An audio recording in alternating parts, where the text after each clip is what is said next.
Today, I'll be talking with you about the philosophy of education that we've been learning about in our class. So we've been learning about how the ancient Greeks had their own philosophies of education, especially Plato and Socrates. We listened to an audio about that, how in general their philosophy on education was that you were not there just to amass a lot of facts and knowledge. You were there to use those facts and knowledge to have an ideal life.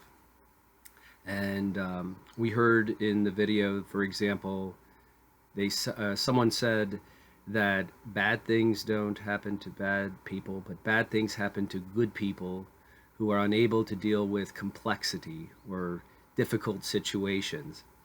And that an ideal education is trying to get people to be able to handle the real world and become leaders in their societies so that they can deal with the world and its problems. I, in general, agree with a lot of this. I do believe a good education doesn't just teach people information, but teaches them how to use that information to improve themselves and their society. At the same time, it really depends who or what you're teaching, because, for example, I teach people from around the world.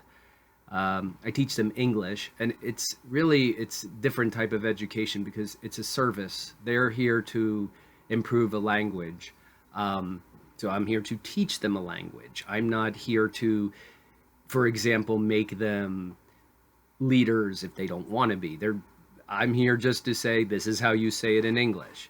I mean, ideally, I would love to encourage people to, use the knowledge I have to improve themselves and improve their society. And I certainly will encourage that. But in a job like the one I have, that seems kind of out of place. They did not come here, at least I assume most of them never came here with the hope of being taught how to be leaders. I'm sure many of them in their own societies are. They're here to learn how to use English appropriately.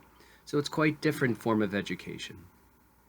Anyway, those are some of my thoughts on what we've been talking about this week in class.